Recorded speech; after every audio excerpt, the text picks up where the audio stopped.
Ito nga hong unang batch ng mga OFWs na i-repatriate mula Israel. Nasa Jordan na. Brigada Jigo Custodio, i-brigada mo. Brigada Live Report.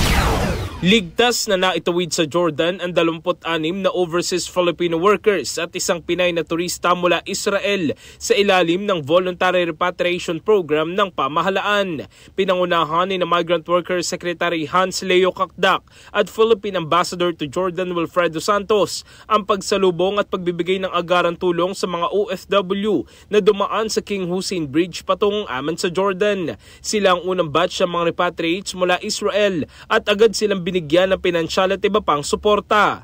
Inaasahan darating sila sa Pilipinas kasama si Secretary Kakdak sa Martes, June 24. Bahagi ito ng One Country Team approach ng DMW, DFA at mga embahada sa Amman at Tel Aviv para matiyak ang kaligtasan ng mga OFW sa gitna ng krisis sa pagitan ng Israel at ng Iran.